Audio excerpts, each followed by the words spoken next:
Look, when I was a kid, I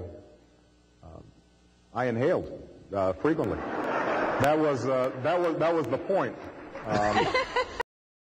Obama tried to mimic what he thought was black culture.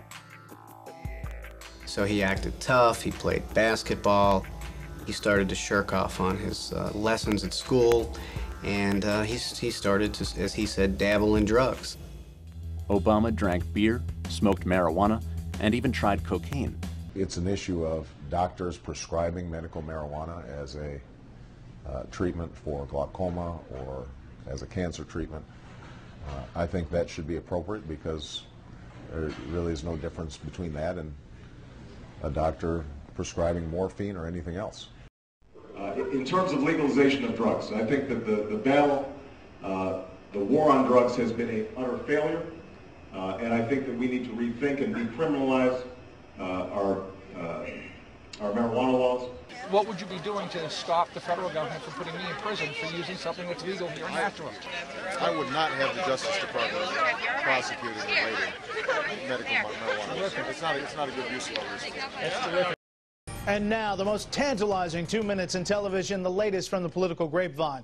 In an effort to keep a finger on the pulse of the American public, the Obama transition team asked those logging onto its website to provide a list of the top policy questions facing the nation.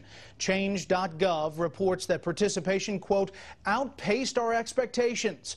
So, you may ask, what is the #1 issue facing America on the website? The legalization of marijuana. The Hill newspaper reports more than a dozen of the top 50 questions pertain to the drug.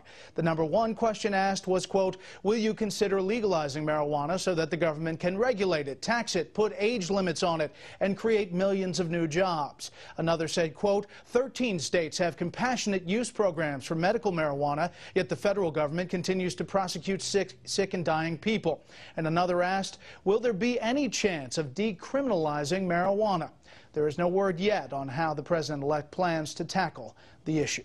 I would not punish doctors if it's prescribed in a way that is appropriate. That may require some changes in federal law. I will tell you that, I want to be honest with you, whether I want to use a whole lot of political capital on that issue when we're trying to get health care passed or end the war in Iraq is the likelihood of that being real high on my list is not likely. But it's safe to say you wouldn't be. What I'm not going to be doing is using Justice Department resources to try to circumvent state laws on this issue, simply because I want folks to be investigating violent crimes and potential terrorism. We've got a lot of things for our law enforcement officers to deal with. I don't think Dr. King would endorse any of us. I think what he would call upon the American people to do is to hold us accountable. And this goes to the core differences, I think, in this campaign. I believe change does not happen from the top down, it happens from the bottom up. Dr. King understood that. It was those women who were willing to walk instead of ride the bus. It were union workers who were willing to take on violence and intimidation to get the right to organize. It was women who decided, I'm as smart as my husband, I better get the right to vote. Them arguing, mobilizing, agitating, and ultimately forcing elected officials to be accountable, I think that's the key. So that has been a hallmark of my career. Transparency and accountability, getting the American people involved. That's how we're going to bring about change. That's why I want to be President of the United States, to respect the power of the American people to bring about change.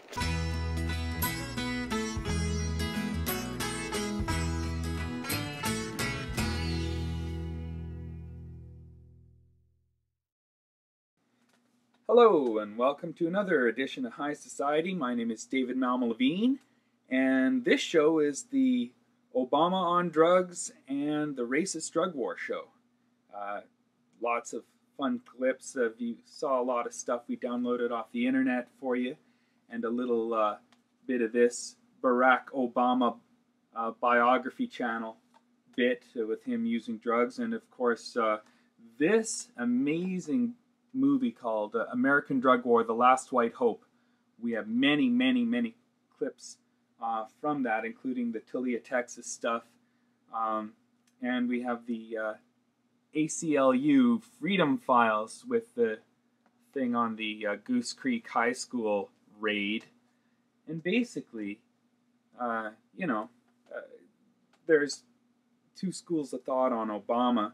Some people think he's going to do everything for us and legalize drugs and, everything's great with Obama. And then there's another group that's just, Obama's horrible, he's terrible, he surrounded himself with Wall Street people and reactionaries, and he's sending troops to Mexico to fight the drug war in more militaristic ways. And I think, there's probably both sides to Obama, that both of those things are true.